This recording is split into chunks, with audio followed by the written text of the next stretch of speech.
Hai tetua, jumpa lagi bersama alurmu. Semoga kalian semua selalu senantiasa dinaungi kebahagiaan, kesehatan, serta rezeki yang cukup. Oke, pastinya Mimin masih melanjutkan cerita perjalanan Lin Tian. Dan tentu kalian semua tahu, kalau cerita ini tidak sesuai dengan videonya, karena ini cerita novel yang Mimin ceritakan kepada kalian. Langsung saja kita menuju ke ceritanya dan selamat mendengarkan.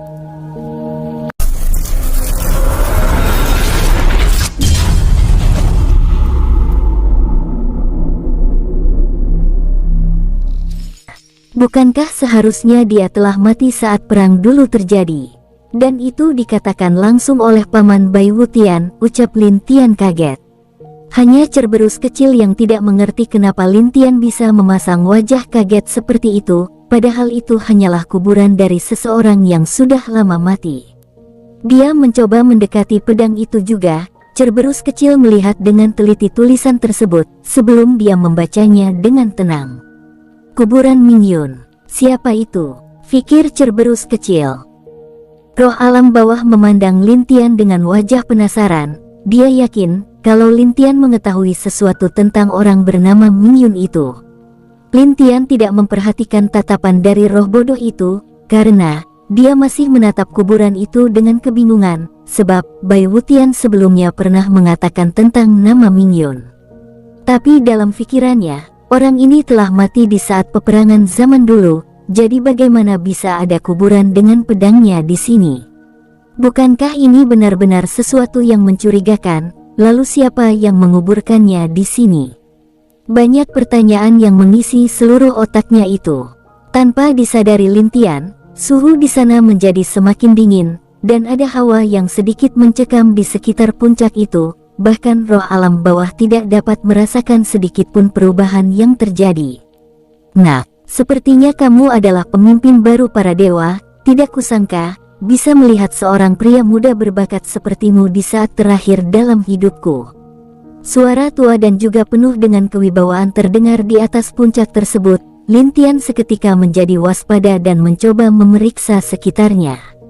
Bahkan roh alam bawah juga mengeluarkan aura api neraka dan bersiap juga untuk berubah ke wujud aslinya. Jangan takut nak. Aku hanya orang tua yang ingin berbicara dengan kamu. Sudah ratusan, tidak, mungkin sudah miliaran juta tahun, sejak ada yang datang ke sini, ucap suara itu. Perlahan puncak itu bergetar, dan Lin Tian seperti terisolasi di sebuah ruang yang aneh. Perlahan sosok berpakaian putih dan hitam muncul di depan Lin Tian, karena secara tiba-tiba, roh alam bawah menghilang di sisi Lin Tian, yang membuat dia baru ingat kalau sebelumnya ada roh alam bawah bersamanya. Sepertinya aku akan bebas untuk sementara waktu, ucap Lin Tian saat melihat tidak ada roh alam bawah, atau Cerberus bersamanya. Lin Tian kembali menatap sosok hitam dan putih di depannya itu dengan tatapan serius. Terlihat wajah pria itu berumur seperti sekitar 40 tahun, dan ada janggut serta kumis panjang di wajahnya. Tapi bagaimanapun Lin Tian melihat pria paruhbaya ini cukup tampan, dan apa yang membuat Lin Tian benar-benar kagum adalah dua pasang sayap hitam dan putih yang ada di punggung pria paruhbaya tersebut. Apa yang ingin Anda bicarakan denganku senior? Tanya Lin Tian dengan tenang. Hahaha, aku hanya ingin tahu siapa kamu, dan kenapa aku merasakan kalau ada 3 ki yang berbeda ada di dalam tubuhmu. Juga, kenapa kamu memiliki tombak langit? Ucap pria itu yang langsung mengatakan tujuannya ingin berbicara dengan Lin Tian. Lin Tian kegat dengan ucapan pria tersebut. Dia memang memiliki 3 energi berbeda di dalam tubuhnya, yaitu energi kaisar, energi ruang, dan energi bumi. Lalu ada energi dewa penguasa yang menjadi umum di alam langit. Ditambah dengan tombak langit, yang benar-benar membuat Lin Tian bingung. Jika tebakannya benar maka maksud dari pria paruhbaya ini adalah tombak kaisarnya. Jangan terpana begitu, aku ini hanyalah sedikit sisa roh yang masih ada di dalam pedang ini, dan saat aku memperlihatkan wujudku ini padamu, maka tidak akan lama lagi, aku akan menghilang dari dunia ini, ucap pria paruhbaya tersebut yang sepertinya sudah menebak apa yang ada di pikiran Lin Tian. Maafkan kelancangan saya senior, siapa Anda? Dan kenapa Anda dikuburkan di sini? Tanya Lin Tian. Aku adalah Mingyun. Kalau tidak salah aku juga dipanggil sebagai Dewa Takdir oleh orang-orang dulu semasa aku hidup, ucap Mingyun dengan senyum lebar di wajahnya mengingat masa-masa saat dia masih hidup dulu. Apa? Kamu bukannya mati saat mengorbankan hidupmu melawan dewa yang ingin menghancurkan dunia saat itu? Tanya Lin Tian bingung. Menghancurkan? Mati? Hahaha, dari siapa kamu tahu itu? Tanya Mingyun. Lin Tian yang benar-benar bingung langsung menceritakan semua yang dikatakan oleh Bai Wutian kepadanya. Saat Mingyun mendengarnya, wajah pria itu semakin serius dan bertahap auranya semakin kuat. Tidak lama, tatapan Mingyun perlahan kembali tenang, tapi hatinya ada rasa sakit dan bersalah yang benar-benar terlihat jelas di wajahnya. Bahkan Lin Tian tahu kalau Mingyun mengalami rasa sakit di hatinya setelah dia menceritakan semua kepadanya. Aku tidak menyangka kalau orang itu masih hidup, tapi aku juga bersyukur dia masih hidup, karena dengan begitu, aku bisa pergi dengan tenang, ucap Mingyun dengan senyum indah di wajahnya, setelah memikirkan kalau hal itu tidaklah buruk baginya. Senior, apa yang terjadi dulu, dan kenapa kamu malah mati di sini? Tanya Lin Tian serius. Saat itu aku belum mati, cuman tubuhku perlahan menghilang di depan mata roh leluhur itu, dan kembali ke sini. Alasannya hanya karena aku adalah orang malas dan bodoh yang percaya akan takdir, jawab Mingyun. Lalu, apakah senior masih percaya dengan takdir? Tanya Lin Tian dengan penasaran. Hahaha, tentu saja setelah aku berada di sini setiap hari, setiap minggu, setiap bulan, tahun, dan bahkan sampai miliaran tahun berikutnya, aku selalu memikirkan hal tersebut. Bahkan saat dunia dan terciptanya alam, aku selalu berpikir apakah takdir itu benar-benar tidak bisa diubah. Dan kamu tahu apa yang aku dapatkan? Lin Tian menggelengkan kepalanya pertanda dia tidak tahu apa yang didapat oleh Mingyun. Mingyun tersenyum melihat Lin Tian yang tidak tahu apa-apa, dan penuh rasa penasaran. Dulu dia sama seperti Lin Tian, yang terlihat muda, dan juga selalu bersemangat ingin melawan takdirnya. Sayangnya dia tidak dapat mengubah takdir yang ada padanya dan mati di sini. Aku percaya kalau takdir itu bisa diubah, selama orang itu mau berjuang dan bekerja keras dalam impian mereka, lanjut Mingyun menatap Lin Tian. Hanya itu? Tanya Lin Tian heran menatap Mingyun. Iya, hanya itu. Takdir sesuatu memang ada sejak kita lahir, tapi jika kita bekerja keras dan mau berjuang, maka mungkin untuk mengubah takdir itu bisa, jelas Mingyun. Lin Tian sedikit tersenyum memandang Mingyun, perlahan dia tertawa di sana tanpa sebab yang jelas. Melihat Lin Tian tertawa, membuat Mingyun agak aneh, dan tidak mengerti dengan sikap Lin Tian itu. Maaf senior, aku tertawa lepas. Sebenarnya aku tertawa karena ucapanmu yang terlihat murahan bagiku, ucap Lin Tian. Apa maksudmu nak? Tanya Mingyun yang terlihat tidak terpancing emosi meskipun dihina oleh Lin Tian. Lin Tian menjelaskan kalau sebenarnya memang takdir kita telah ditetapkan, tapi bukan berarti takdir itu dapat diubah dengan kerja keras saja. Sebenarnya, setiap makhluk hidup bisa memilih takdir mereka sendiri, seperti ingin menjadi jahat atau baik, lalu menjadi pecundang atau jenius. Semuanya itu bukanlah tergantung kerja keras kita, iya itu termasuk, tapi sebenarnya hati kitalah yang harus menentukan kemana arah dan tujuan yang kita inginkan. Selama kita telah memiliki tujuan, maka apapun halangannya pasti tidak akan jadi masalah. Hahaha, hahaha. Mingyun tertawa lepas setelah mendengar perkataan Lin Tian. Dia juga tahu kalau itu benar, dan benar ucapan Lin Tian yang mengatakan kalau takdir seseorang itu diri mereka sendirilah yang memilih. Ingin menjadi jahat atau baik itu tergantung hati mereka sendiri-sendiri. Wajah Mingyun terlihat agak segar setelah mendengar penjelasan Lin Tian. Dia menatap Lin Tian dengan penuh rasa pujian. Bagaimanapun, pemuda yang terlihat masih muda ini benar-benar berpikir dalam tentang takdir yang selama ini dia cari kebenarannya. Nah, apa kamu ingin menguasai elemen ruang dan waktu? Tanya Mingyun kepada Lin Tian. Ruang dan waktu, ucap Lin Tian serius. kedua elemen ini adalah elemen yang belum pernah ada yang bisa menguasai. Bahkan jika itu Bai Wutian, dia pasti memiliki setidaknya hal yang berbeda dari Mingyun, tapi menguasai elemen ruang dan waktu juga pasti membutuhkan waktu yang lama, sedangkan dia harus segera kembali ke alam langit secepat mungkin. Tenang saja, tidak sulit dan tidak membutuhkan waktu yang lama untuk berlatih di sini, karena waktu di sini berbeda jauh dengan seluruh dunia dan alam langit sekalipun. Ucap Mingyun yang mengerti isi pikiran Lin Tian. Lin Tian yang mendengar hal itu pun akhirnya mengangguk setuju, dan sejak hari itu, Lin Tian berlatih di sana bersama dengan Mingyun. Di saat dia berlatih, Mingyun menyuruhnya untuk merasakan energi ruang yang ada di sekitar sana, karena ruang di sana berbeda dengan ruang di tempat lainnya, bahkan juga bercampur dengan energi waktu yang membuat perbedaan jauh dengan dunia luar. Di dalam ruang kosong itu, Lin Tian telah berlatih lebih dari puluhan tahun, dan selama itu, energi ruang yang ada di sana sudah mulai bisa dikontrol olehnya. Apalagi dia juga mendapatkan beberapa teknik ruang, seperti pukulan ruang, pedang ruang, dan pembalikan waktu. Teknik waktu yang dicapai Lin Tian dapat membuat dia mengontrol aliran waktu dengan mudah, tapi Mingyun melarangnya untuk mengubah apa yang telah terjadi dalam waktu yang lama, seperti mengubah hidup dan mati seseorang yang berada di masa lalu, atau mengubah takdir seseorang yang berada di masa lalu. Anak ini benar-benar luar biasa, dengan 4 energi di dalam tubuhnya, maka mungkin untuk mencapai tingkat itu dan mungkin bencana yang terjadi ke depannya bisa dihentikan, ucap Mingyun. Setelah beberapa tahun berlalu di sana, akhirnya Lin Tian membuka matanya, dan di keningnya ada lingkaran kecil berwarna hitam dan putih.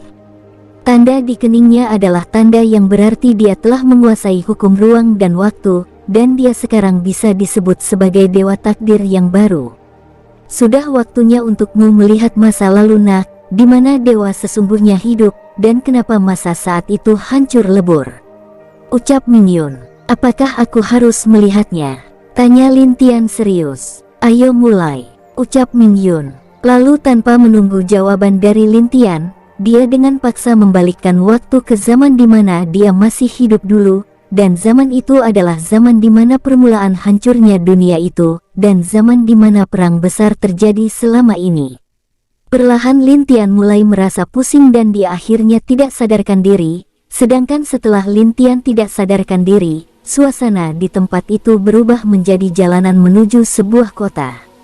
Tepat saat Lin Tian terbaring di sana, sebuah kereta melewati dirinya, tapi tidak ada yang peduli dengan Lin Tian yang tidak sadarkan diri itu. Berhenti, teriak seorang prajurit yang menunggangi kuda. Di belakangnya ada kereta yang sangat mewah, yang dijaga ketat oleh banyak prajurit berkuda, dan dipersenjatai dengan tombak. Pria itu turun dari kereta, dan mencoba untuk membangunkan Lin Tian yang tidak sadarkan diri itu, tapi bagaimanapun dia membangunkannya, tetap saja Lin Tian tidak sadarkan diri. Akhirnya suara dari dalam kereta membuat prajurit pria itu mengangkat Lin Tian, dan meletakkannya di dalam kereta mewah itu. Apa tidak masalah Kapten, kalau kita membawa pria itu? Aku takut dia akan menyakiti tuan kita, ucap seorang prajurit di sampingnya. Tidak masalah, tuan kita juga seorang yang kuat, dan aku telah memeriksa pemuda itu kalau dia hanya penduduk biasa, jadi tidak akan ada masalah membawa dia bersama kita, jawab kapten prajurit itu. Mendengar perkataan kaptennya, prajurit tersebut tidak lagi protes dan kembali ke posisinya. Kereta itu lalu berjalan menuju pintu kota yang cukup besar itu, dan setelah memperlihatkan lencana kepada para penjaga gerbang, mereka dibiarkan masuk dengan mudah. Kapan kita kembali ke istana? Tanya seorang wanita muda yang ada di dalam kereta mewah itu. Bersabarlah, setelah melewati kota ini, kita akan kembali pulang dan kamu bisa bermain sepuasnya setelah kita kembali nanti, ucap wanita yang wajahnya tertutup oleh cadar. Meskipun begitu, suaranya yang lembut, mata berwarna hitam, ditambah dengan tubuhnya yang terlihat sempurna bagi wanita, sudah merupakan daya tarik luar biasa bagi para pria saat melihatnya. Permaisuri, kamu keluar secara sembunyi-sembunyi sekarang untuk melihat keadaan negeri kita, agar dapat mengetahui sifat kaum bangsawan di negeri kita. Tapi kenapa kamu malah membantu membawa pria yang entah dari mana asalnya ini? Tanya wanita itu lagi kepada sang permaisuri. Hunhu, kamu adalah seorang jenderal wanita terkuat di kekaisaranku, tapi kenapa sikapmu seperti anak kecil di depanku?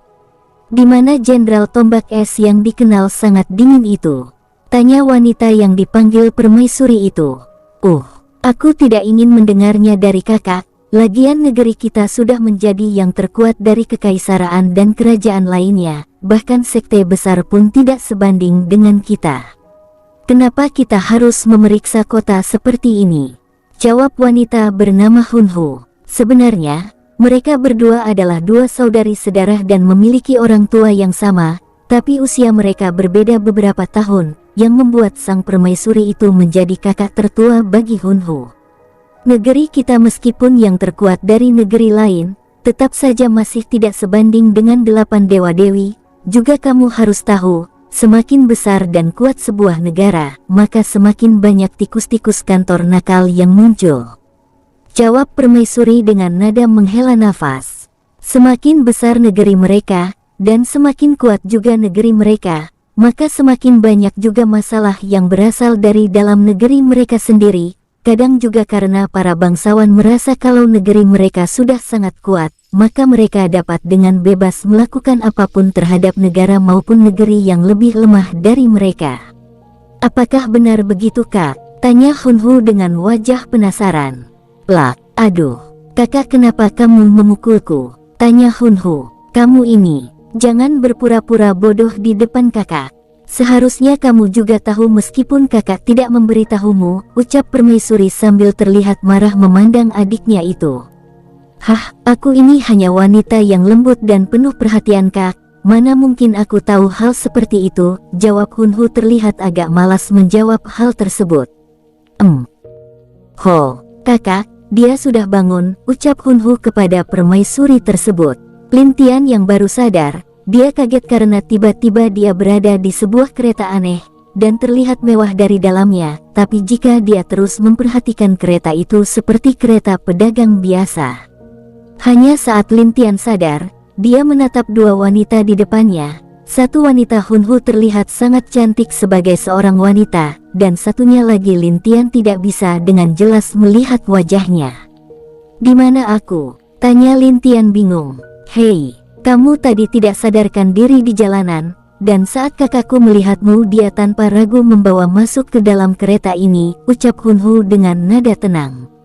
Mungkin jika dia bersama dengan kakaknya, dia akan bersikap seperti gadis kecil, tapi jika dia bersama orang luar, maka dia akan menjadi jenderal tombak es yang dikenal sangat dingin dan kejam. "Aku tidak sadarkan diri." Tiba-tiba Lintian merasakan sakit kepala yang luar biasa, dan beberapa ingatan membuat dia ingat apa yang terjadi. Apakah ini masa lalu? Fikir Lintian saat sadar kalau Mingyun mengirimkan dia ke masa lalu, yang dimana naga kecil, dewa takdir, dan Bai Wutian, mereka adalah para dewa tertinggi di sini. Ingat, kamu berada di masa lalu, jadi jangan pernah mengubah apapun yang terjadi, maupun akan terjadi di sana. Ikuti saja jalannya, dan saat kamu selesai, kamu akan kembali lagi ke masamu. Lintian ingat itulah yang pernah dikatakan Mingyun kepadanya di saat sebelum dia datang ke masa lalu ini, tapi apa yang akan dia lakukan di sini? Dan apakah dia benar-benar harus mengikuti takdir yang sama seperti kejadian di saat Dewa-Dewi mati? "Hei, kenapa kau terlihat bodoh? Apakah kepalamu terbentur atau ada sesuatu yang terjadi dengan kepalamu?" tanya Hunhu saat melihat wajah Lintian yang bingung. Tidak, aku hanya bingung saja, tapi terima kasih telah menolongku," ucap Lintian yang tersadar akibat ucapan Hunhu. "Tidak masalah, jika kamu sudah sadar, silahkan turun, karena sekarang kita sudah berada di kota, jadi semua sekarang yang ada di sini aman."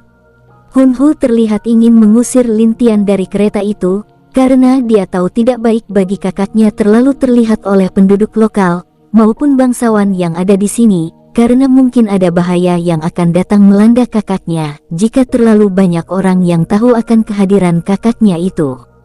"Hunhu, Kamu tidak boleh tidak sopan begitu kepada penduduk kita, ucap permaisuri dengan suara yang lebih tenang. Cih, Hunhu kesal, dan dia duduk kembali dengan wajah yang agak malas. Lin Tian yang melihat sikap Hunhu agak menghela nafas. Terima kasih Nona, ucap Lin Tian kepada wanita yang dia anggap mungkin seorang wanita yang memiliki jabatan tinggi di kota ini. Tidak masalah, aku menolongmu karena kamu terlihat tidak berbahaya. Dan juga kamu terlihat seperti pria yang baik, jawab permaisuri dengan suara lembut. Lin Tian yang mendengar suara lembut permaisuri itu, seperti merasa kalau hatinya sedikit aneh, badan dan seluruh pikirannya benar-benar bergerak di luar dari apa yang dia bayangkan. Apa ini? Teknik kontrol. Tapi sejak kapan? Pikir Lin Tian, meskipun dia terlihat sulit mengendalikan badannya, tapi dia masih berpikir dengan jelas. Jika dia ingin teknik kontrol ini bisa lepas dari tubuhnya, pasti dengan mudah dia bisa melakukannya, tapi dia juga ingin tahu kenapa wanita ini tiba-tiba ingin mengontrolnya. Jadi dia berpura-pura seperti sedang dikontrol, dan perlahan mulai kehilangan kesadarannya sendiri. Tentu melihat hal itu, permaisuri tersebut mulai merasa Lin Tian bukanlah musuhnya. Karena tidak mungkin, jika pria ini adalah musuhnya, dia tidak akan membiarkan kewaspadaannya hilang. Siapa kamu dan apa tujuan kamu berada di jalan saat itu?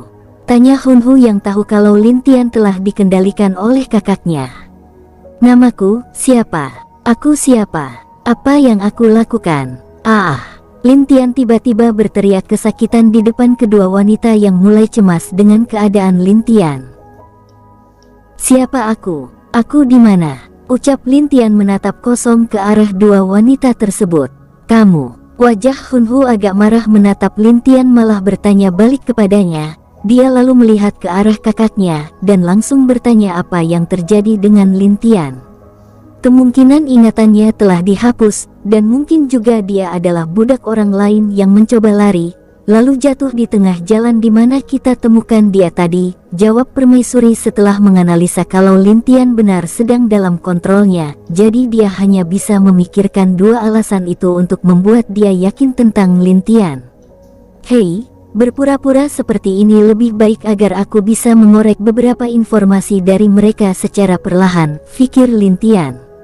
Jika dia dapat mengetahui situasi di zaman ini, maka mungkin dia dapat menyelesaikan masalah di zaman dia, atau jika dia diberi kesempatan untuk mencegah bencana di sini, maka lebih baik dia selesaikan di sini. Hal itu akan lebih bagus, karena mungkin kehidupan yang ada di zamannya akan lebih baik. Walaupun dia tahu akan melanggar kata-kata dari Dewa Takdir, tapi setidaknya dia melakukan itu untuk masa depan yang lebih baik. Kakak, apa yang harus kita lakukan kepadanya? Tanya Hunhu serius menatap kakaknya. Permaisuri hanya menggeleng kepalanya. Dia juga bingung tentang masalah pemuda tersebut.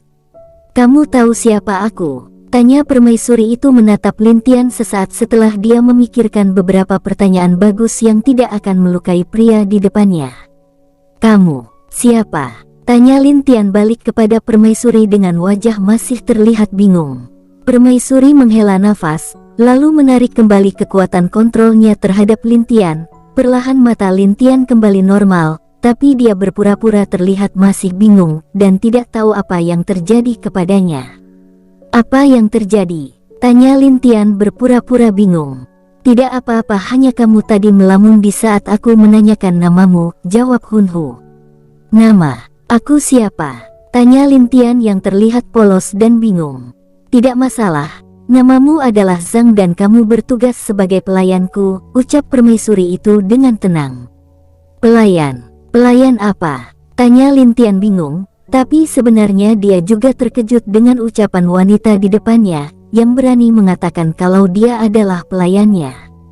Kamu adalah pelayan pribadiku, dan aku adalah permaisuri Ye Li Hua, atau sering dipanggil Dewi Malam, jawab permaisuri itu dengan wajah tenang. Dewi Malam. Wajah Lin Tian kaget karena mendengar nama dari Ye Li Hua. Itu karena setahu dia, hanya ada 8 dewa-dewi di zaman ini, yang mana 6 adalah dewa, dan 2 adalah dewi. Tapi kenapa sekarang malah ada dewi lain di sini?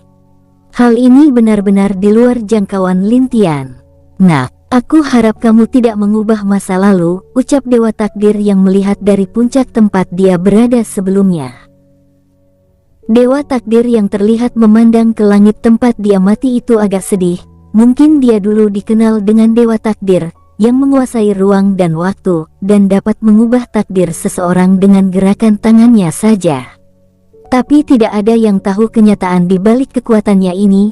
Dia bisa melihat takdir seseorang, dia bisa mengubah takdir seseorang, tapi di saat dia melihat masa depan yang jauh di depannya, dia merasakan kekhawatiran, takut, dan juga rasa sakit yang luar biasa di hatinya.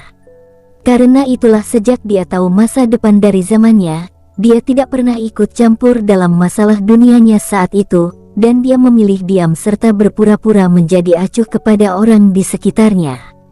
Dia juga hanya akan terus berjalan mengikuti akhir dari takdirnya, dan hanya pada saat takdir yang dia lihat berjalan dengan baik, maka dia akan ikut campur, seperti di saat dia mengalahkan dewa yang mengacaukan dunianya saat itu.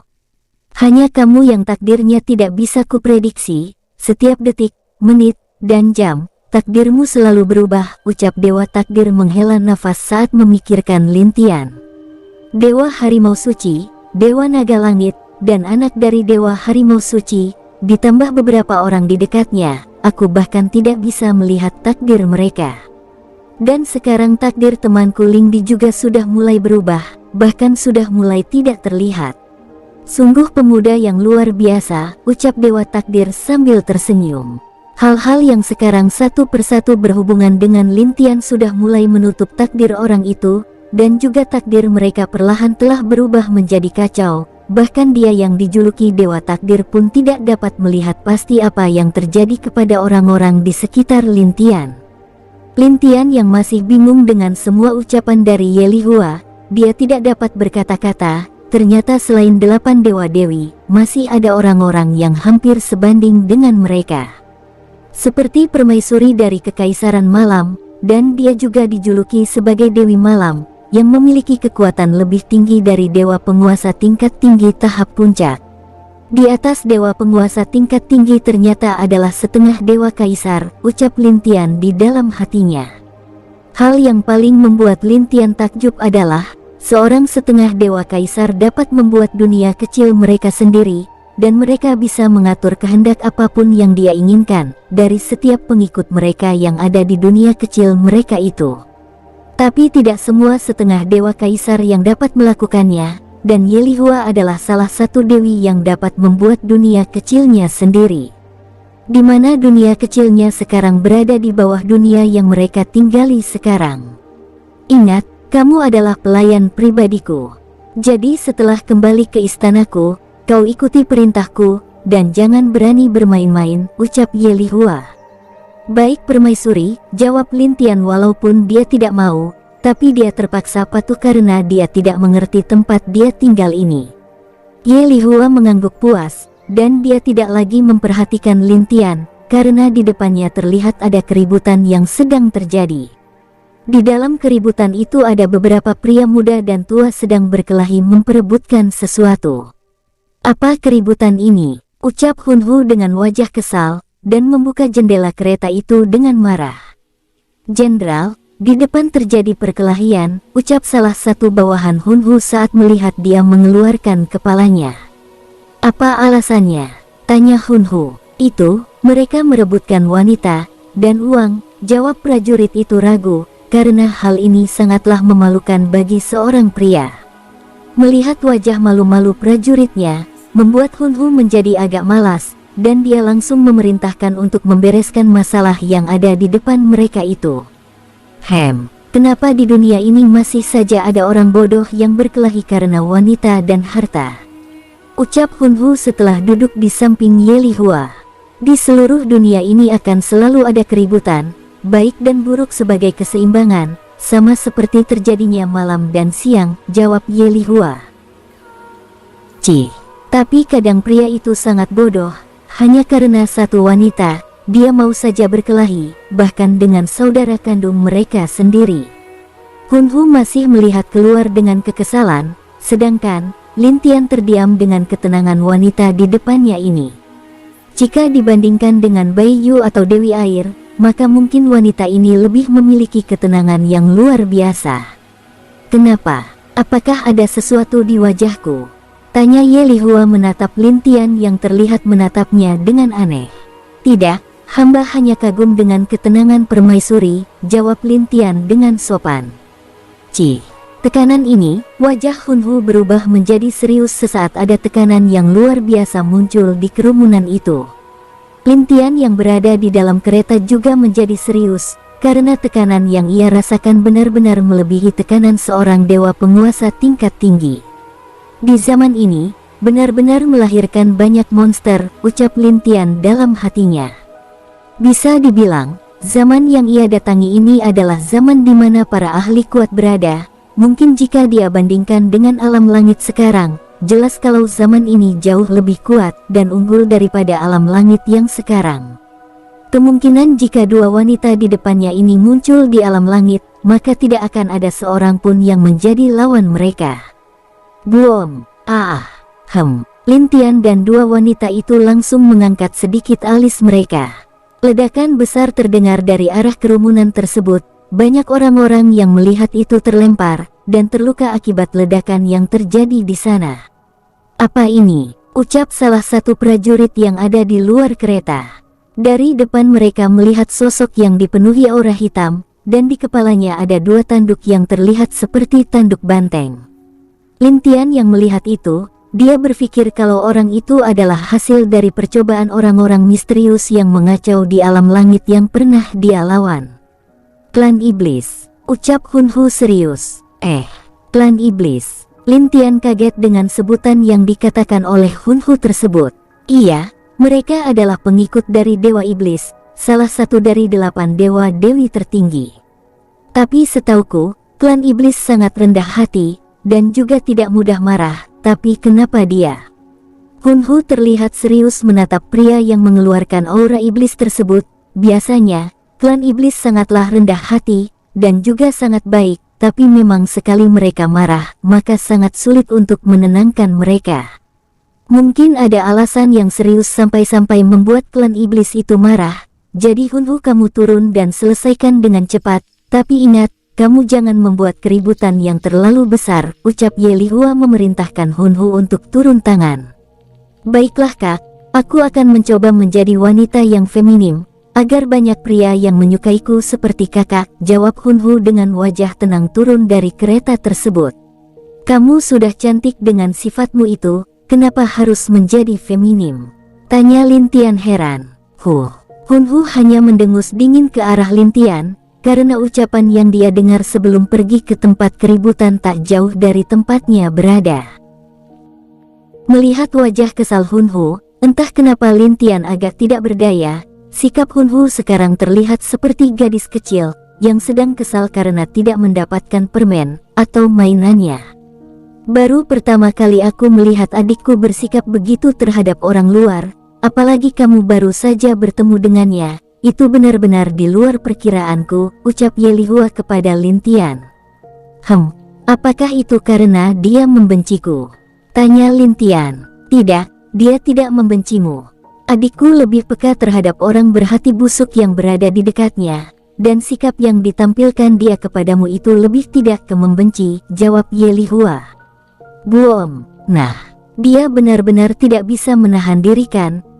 Ucap Ye Lihua melihat keluar, dan di luar dia melihat kalau adiknya itu memukul kedua orang yang sedang bertarung itu dengan sangat keras.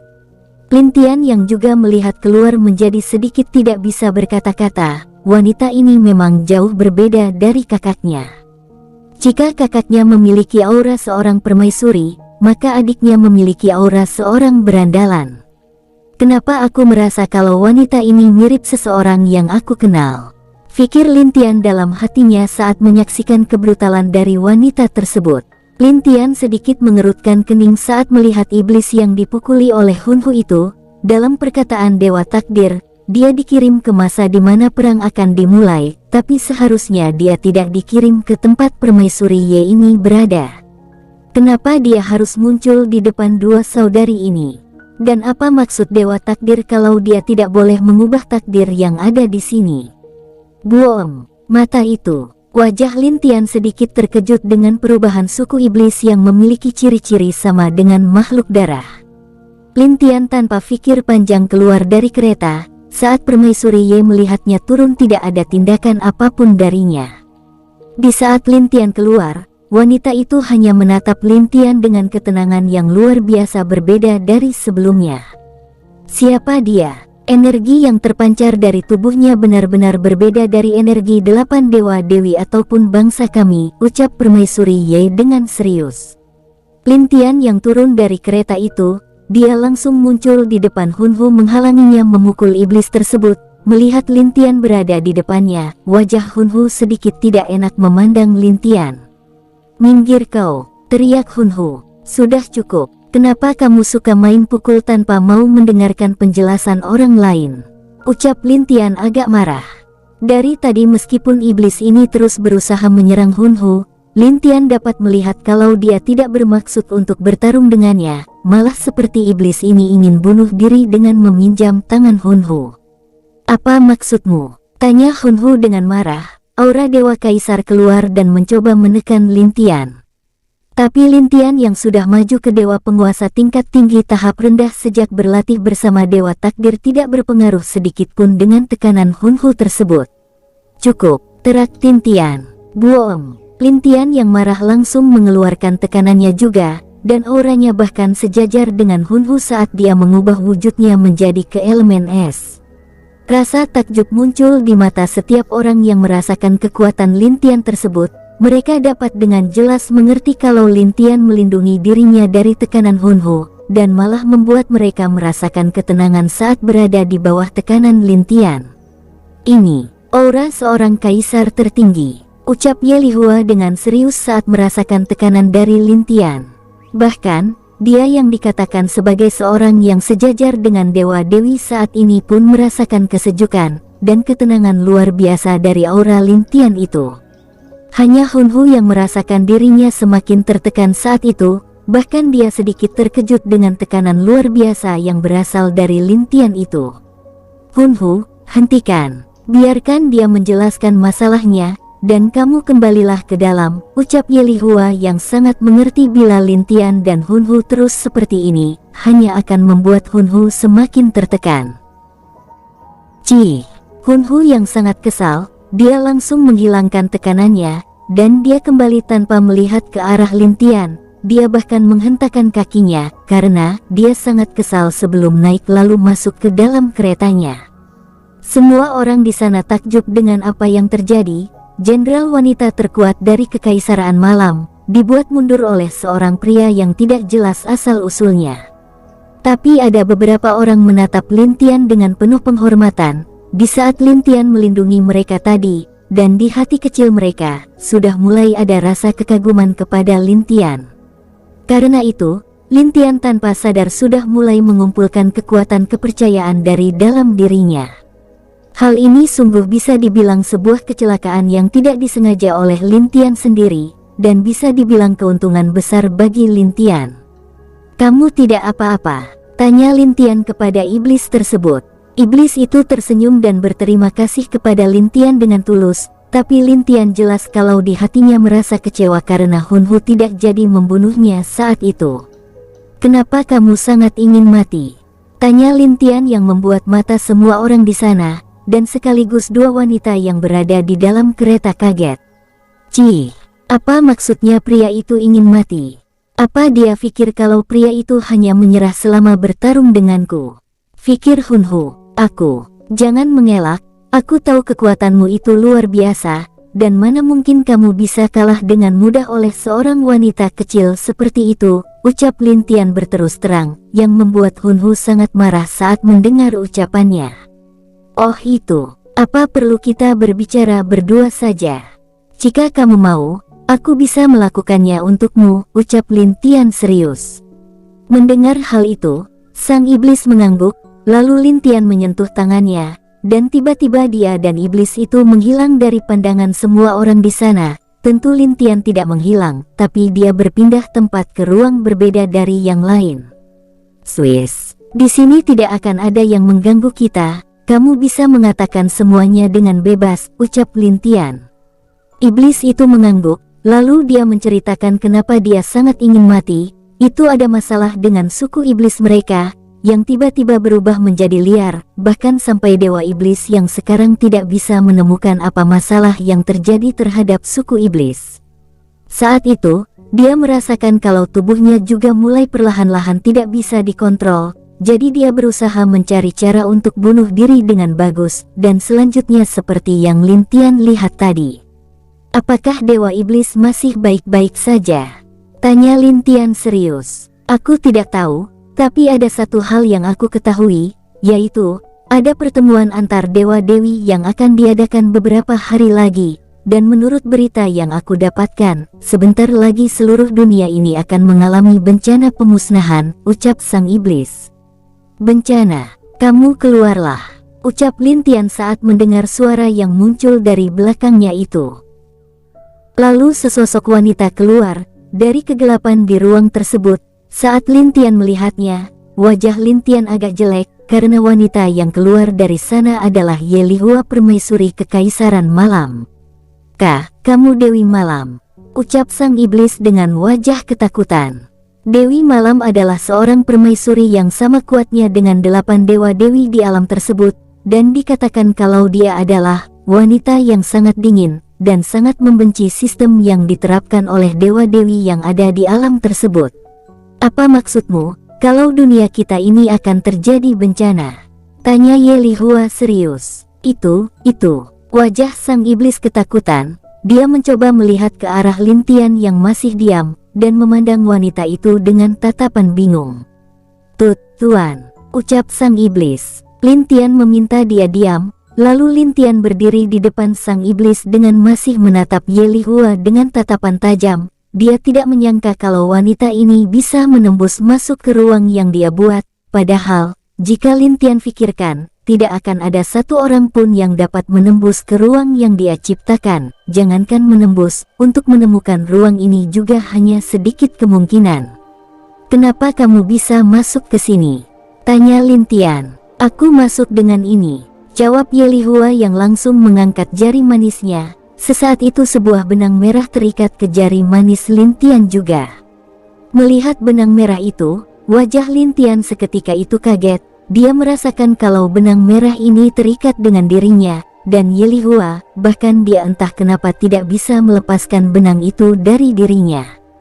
Percuma, sekali benang ini terikat denganmu, maka akan sulit melepaskannya, kecuali jika aku mati, maka baru benang ini akan terlepas dengan sendirinya, ucap Ye Lihua dengan serius.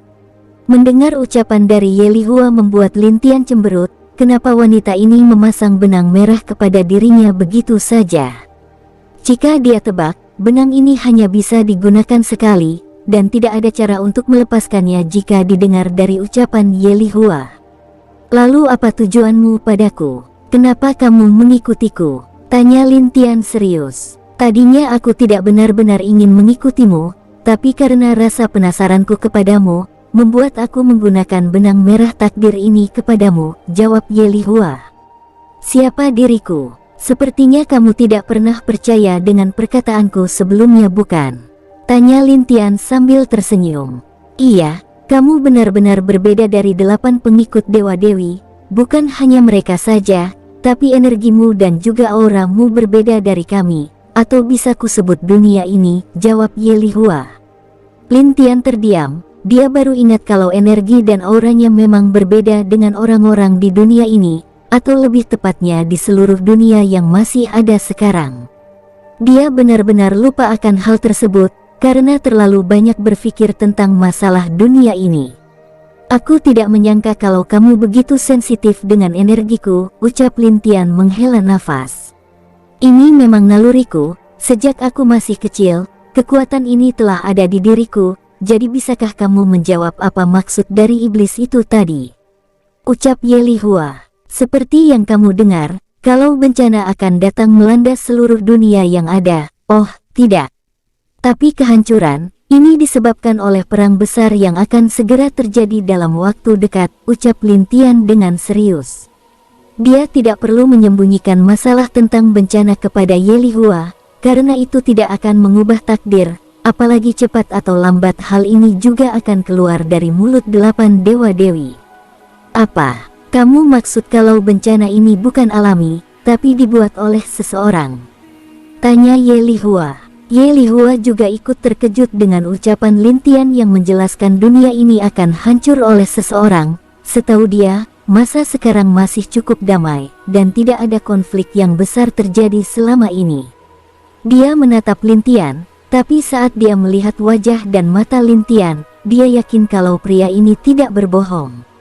Tapi, iya, hanya itu yang aku tahu. Selebihnya aku tidak tahu. Jika kamu tidak percaya, kamu boleh mencoba tanyakan sendiri kepada dia, jawab Lin Tian sambil menunjuk ke arah sang iblis.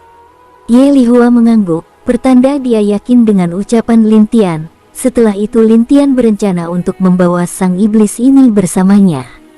Itu karena sejak iblis ini masuk ke tempatnya, Lin Tian telah mulai mengeluarkan hal yang mengganggu di dalam tubuh iblis tersebut.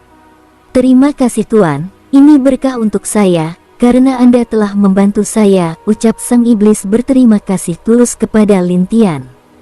Tidak perlu berterima kasih kepadaku, ini masalah kecil untukku, ucap Lin Tian. Tidak, suku iblis kami selalu menjunjung rasa terima kasih. Aku Mogui bersumpah, aku akan selalu setia kepada Anda, dan apapun perintah Anda, saya akan siap melaksanakan semuanya, meskipun harus mati, ucap Mogui langsung bersumpah sambil berlutut kepada Lin Tian. Lin Tian yang mendengar hal itu agak ragu, dia berasal dari masa depan, mana mungkin dia bisa bertemu lagi dengan Mogui. Meskipun kekuatan pria ini agak tinggi dari Hunhu, tapi itu tidak akan berguna bagi Lin Tian di zaman ini. Baiklah, kamu boleh setia kepadaku, tapi aku juga ingin kamu melakukan sesuatu hal untukku, ucap Lin Tian. Apa itu Tuan? Tanya Mogui dengan hormat. Kamu pergi dan buatlah sebuah kelompok tersembunyi, yang suatu saat bisa menjadi kelompok yang kuat, dan bisa menjadi tombak, serta tameng bagiku. Jika kamu bisa melakukannya, maka aku akan membiarkanmu untuk menjadi bawahanku, ucap Lin Tian berusaha mencari cara agar membuat Mogui tidak mengikutinya. Yakinlah Tuan, saya akan menjalankan semua yang Anda perintahkan dengan sempurna, jawab Mogui yang membuat Lin Tian tidak bisa berkata-kata. Di belakangnya Ye Lihua terlihat tersenyum di bawah penutup wajahnya. Dia tidak menyangka kalau pria ini akan menolak iblis yang sangat kuat ini untuk menjadi pelayannya. Tapi kamu harus ingat, aku ingin kamu menjadikan Dewi Malam sebagai target untuk kekuatan kalian. Jika kelompokmu nanti bisa, maka datanglah padaku, dan bantu aku di masa mendatang. Ucap Lin Tian dengan nada tenang, tapi ada aura yang sangat luar biasa keluar dari tubuhnya. Yakinlah Tuan, saya pasti akan datang kepada Tuan, saat Tuan membutuhkan saya dan kelompok saya nanti. Dimanapun Tuan berada, dan sejauh apapun Tuan berada, saya pasti akan datang dan membantu Tuan. Ucap Mogui dengan penuh rasa hormat berlutut. Bagus, sekarang kamu boleh pergi, dan gunakan ini untuk membuat pasukan, ucap Lin Tian melemparkan sebuah cincin ke arah Mogui. Ini. Baik Mogui dan Ye Lihua agak bingung dengan cincin yang diberikan oleh Lin Tian. Lin Tian yang sadar akan sesuatu, lalu dia memukul kepalanya sendiri dengan kesal. Aku lupa kalau di dunia ini, cincin spesial belum ada, mereka hanya sering menggunakan kantong ruang di sini, ucap Lin Tian dalam hatinya. Lin Tian menjelaskan apa kegunaan cincin itu, dan dia telah membuat hanya Mogui yang bisa membuka serta mengambil seluruh yang ada di dalam cincin tersebut. Dan setelah menerangkan beberapa hal kepada Mogui, dia menyuruh Mogui melakukan hal yang dia perintahkan tadi. Tanpa pikir panjang dan curiga, Mogui langsung pergi untuk menjalankan sumpahnya itu. Lin Tian dan Ye Lihua kembali ke kota, dan mereka naik kereta lagi bersama-sama yang membuat Hunhu menjadi kesal menunggu mereka. Bahkan dia juga penasaran kemana keduanya tadi pergi. Lin Tian dan Ye Lihua sudah sepakat kalau mereka tidak akan mengatakan hal-hal yang menyangkut bencana ke dunia luar, karena itu bisa saja menyebabkan kepanikan, serta sesuatu yang tidak diinginkan terjadi. Sebenarnya Lin Tian melakukan hal itu agar tidak mengubah takdir yang ada, Bukan karena dia takut menimbulkan masalah kepada Ye Lihua, tapi memang ada sedikit rasa ingin menyelamatkan dunia ini di hati Lin Tian. Hanya saja dia tahu kalau dia tidak bisa mengubah sesuatu yang harusnya terjadi, karena itu akan mengganggu masa depan yang ada sekarang. Kita akan kembali ke kaisaran sekarang, biarkan unicorn terbang mengantar kita agar cepat sampai, ucap Ye Lihua. Benarkah kakak? Kenapa tiba-tiba? Tanya Hunhu. Tidak apa-apa, aku hanya lelah, jawab Ye Lihua sambil tersenyum menghelus kepala adiknya tersebut.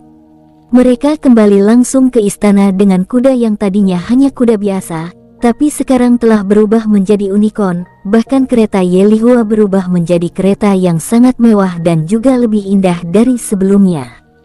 Di kota yang besar di mana tempat itu adalah ibu kota dari Kekaisaran Malam, unicorn turun dari langit dan berhenti tepat di depan pintu masuk istana. Lin Tian dan dua wanita itu turun dengan posisi Hunhu duluan, dan dia setelah Hunhu, barulah Ye Lihua turun terakhir dengan bantuan Lin Tian. Lin Tian terlihat benar-benar seperti pelayan bagi Ye Lihua, tapi dia tidak keberatan, karena memang dia datang ke sini hanya untuk mencari tahu kebenaran dari perang di zaman ini. Hei Zhang, temani kakakku masuk ke istana, ucap Hunhu dengan suara marah menunjuk hidung Lin Tian. Kenapa aku? Tanya Lin Tian. Kamu sekarang adalah pelayan pribadi dari kakakku, jadi sudah seharusnya kamu mengikuti kakakku bukan? Apa kamu tidak ingin bekerja di sini? Kalau begitu pergilah. Terang Hunhu dengan senyum dingin kepada Lin Tian. Lin Tian sadar kalau wanita ini masih marah dengan dirinya, dan bermaksud untuk membalas apa yang telah dilakukan Lin Tian sebelumnya. Lin Tian agak kesal dengan sikap wanita itu, tapi dia hanya tidak berdaya dan hanya dengan terpaksa menerima hal tersebut. Zhang, kamu ikuti aku masuk. Aku ada beberapa hal yang ingin aku katakan kepadamu, ucap Ye Lihua. Baik permaisuri, jawab Lin Tian yang akhirnya mengikuti Ye Lihua masuk ke istana. Melihat hal itu, Hunhu tersenyum licik, dia sengaja membiarkan Lin Tian ikut bersama dengan kakaknya, tentu saja memiliki tujuan dan tujuannya dia sangat ingin melihat bagaimana reaksi Lin Tian setelah tahu apa tujuannya itu. Lin Tian terus mengikuti permaisuri selama hidup di Istana Malam, dan dia sedikit kaget setelah tahu kalau wanita ini walaupun dipanggil Dewi Malam, tapi kekuatan sesungguhnya berhubungan dengan elemen es. Dan selama dia di istana, mungkin dalam beberapa tahun di dunia itu kejadian aneh terjadi untuk pertama kalinya. Yaitu kehancuran Kekaisaran Bo, kehancuran Sekte Bulan, dan berbagai kehancuran yang terjadi di berbagai dunia lainnya. Bahkan ada satu dunia yang tiba-tiba saja meledak tanpa mengetahui apa masalahnya, padahal sebelum itu dua dunia tersebut masih dalam keadaan baik-baik saja. Untungnya dunia tempat Lin Tian berada, adalah dunia utama di mana para dewa-dewi tinggal, dan berbagai ras kuat yang hidup di sana. Meskipun begitu, Lin Tian tahu disinilah hal besar akan terjadi. Sedangkan Ye Lihua yang selalu diikuti oleh Lin Tian sadar, kalau dia memiliki sebuah perasaan terhadap Lin Tian, tapi dia belum pernah memperlihatkan wajahnya, baik kepada Lin Tian maupun ke dunia luar selama ini. Apa yang terjadi kepadaku? Kenapa aku merasakan perasaan ini? Tanya Ye Lihua dengan wajah aneh di dalam ruangan kerjanya. Kakak, kamu kenapa? Tanya Hunhu dengan penasaran melihat wajah cantik kakaknya yang tidak karuan itu.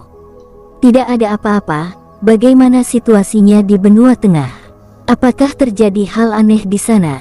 Tanya Ye Lihua. Sebenarnya telah terjadi pertempuran besar di benua tengah, dan dikabarkan kalau Dewa Harimau Suci telah menghilang beberapa waktu lalu. Kata-kata Hunhu terhenti saat dia mendengar sendiri berita itu. Akibat hilangnya Dewa Harimau Suci, kekacauan besar terjadi di 4 suku suci.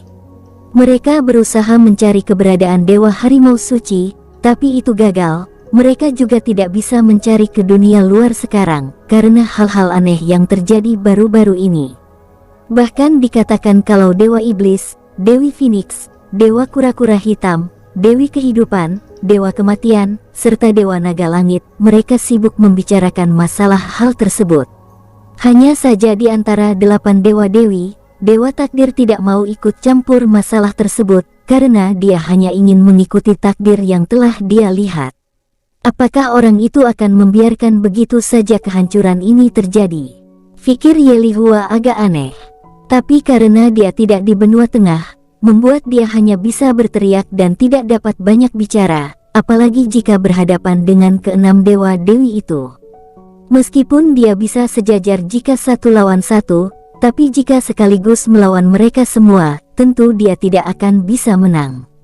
Ada satu pun kabar lain yang aku dengar dari pasukan kita, apakah kakak ingin mendengarnya juga? Tanya Hunhu serius. Katakan saja, jawab Ye Lihua. Hunhu lalu mengatakan ada informasi, kalau ada kemunculan dewa yang menyebut dirinya sebagai dewa hakim, lalu dengan pasukan yang berada di bawahnya, membuat ancaman kepada seluruh dunia, kalau mereka akan melawan seluruh dunia yang ada, dan bahkan menantang 8 dewa-dewi bertarung dengan dia. Kakak, aku harus pergi ke perbatasan sekarang. Ucap Hunhu berdiri sambil menatap kakaknya itu. Kenapa? Bukankah tidak ada masalah di sana? Dan juga kamu adalah penjaga kakak, sekaligus putri dari Kekaisaran Malam. Bukankah tidak baik bagimu jika ke perbatasan? Ucap Ye Lihua agak menolak adiknya pergi ke perbatasan. Entah kenapa saat adiknya mengatakan kalau dirinya akan pergi ke perbatasan, membuat dia memiliki firasat buruk, tapi dia tidak tahu apa maksud dari firasat tersebut. Kakak, aku harus pergi ke sana. Jika tidak, maka pasukanku tidak ada yang mengontrol mereka, ucap Hunhu membujuk kakaknya. Baiklah. Tapi kamu harus berhati-hatilah. Dan kembalilah secepat mungkin, ucap Ye Lihua. Walaupun dia sangat berat hati untuk melepaskan adiknya itu, tapi dia terpaksa harus melakukannya karena dia tahu sikap adiknya yang keras kepala itu. Meskipun dia tidak mengizinkan adiknya pergi, maka pasti gadis ini akan pergi secara sembunyi-sembunyi. Karena itu, lebih baik dia memberi izin kepada gadis ini, agar nanti dia bisa tahu kondisi dan keadaannya secara langsung. Terima kasih kakak, kamu yang terbaik, ucap Hunhu sambil memeluk Ye Lihua dan mencium kedua pipinya. Kamu ini, sudah dewasa masih saja bersikap seperti anak kecil, ucap Ye Lihua dengan lembut. Hehehe, bagaimanapun aku adalah adik kakak, dan selamanya akan tetap menjadi adik kakak. Jawab Hunhu dengan lembut dan penuh perhatian. Entah kenapa perasaan tidak enak Ye Lihua semakin menjadi-jadi, tapi karena dia sangat senang dengan kelembutan adik kecilnya ini, membuat dia tidak terlalu memikirkan hal itu. Hunhu akan berangkat besok, jadi dia meminta agar kakaknya melihat dia pergi. Saat itu tentu Ye Lihua menyanggupinya, dan akan melihat kepergian adiknya itu besok pagi. Dan singkat cerita, keesokan paginya, di depan istana, Hunhu dengan menggunakan armor perang yang membuat lekukan indah di tubuhnya terlihat lebih menarik, bahkan Lin Tian memberi Hunhu jempol, pertanda dia kagum dengan penampilan Hunhu. Dasar pria cabul, ucap Hunhu kepada Lin Tian. Gadis kecil, mulutmu kenapa masih tidak bisa berubah? Tanya Lin Tian heran, setiap dia bertemu dengan wanita ini, dia selalu saja berakhir dengan perang antar mulut. Bahkan pernah mereka hanya saling menghina, sampai Ye Lihua datang lalu memisahkan mereka, agar tidak ribut lagi, dan bahkan Ye Lihua pernah menghukum mereka berdua, tapi jelas itu tidak membuat Lin Tian dan Hunhu kapok. Apa? Kamu berani melawanku? Tanya Hunhu dengan sombong. Sial, aku berani bertarung denganmu sekarang, ayo datang kepadaku gadis kecil, jawab Lin Tian yang terlihat memprovokasi Hunhu. Plak. Plak, aduh. Kepala keduanya langsung dipukul oleh Ye Lihua, yang melihat kalau keduanya masih membuat ulah di depan banyak orang. Akibatnya, Lin Tian dan Hunhu tampak menyedihkan karena diomelin lagi oleh Ye Lihua. Maafkan aku, ucap Hunhu untuk pertama kalinya kepada Lin Tian. Lin Tian tercengang dengan ucapan tiba-tiba Hunhu. Bagaimanapun gadis ini adalah gadis nakal, dan tidak akan semudah itu meminta maaf kepadanya. Apa aku salah dengar? Tanya Lin Tian sambil mencubit pipinya. Plak, sial, kenapa kamu menamparku? Tanya Lin Tian. Tidak apa-apa, apakah kamu sekarang mengerti kalau itu bukan mimpi kan? Tanya Hunhu yang tadi menampar wajah Lin Tian. Iya, aku tahu itu bukan mimpi. Tapi kenapa tiba-tiba seperti ini? Tanya Lin Tian dengan tatapan heran. Hunhu tidak menjawab Lin Tian, dia memeluk Ye Lihua, lalu sedikit berbicara dengan suara rendah kepada Ye Lihua. Meskipun Lin Tian tidak mendengar pembicaraan mereka, tapi melihat gerakan mulut dua wanita itu saja, dia sudah tahu apa yang sedang mereka berdua katakan. Hei, pria bodoh, jaga kakakku, jangan biarkan dia sedih, ucap Hunhu setelah selesai dengan Ye Lihua. Tenang saja, serahkan penjagaan kakakmu kepadaku, jawab Lin Tian dengan serius. Entah kenapa perasaannya sama dengan perasaan Ye Lihua, tapi dia tidak bisa menjelaskan di mana dan apa maksud perasaan aneh ini. Bagus, kalau begitu, kakak, pria bodoh, aku pergi dulu, ucap Hunhu sambil menaiki kuda putihnya. Hati-hati, ucap Ye Lihua agak tidak ingin Hunhu pergi.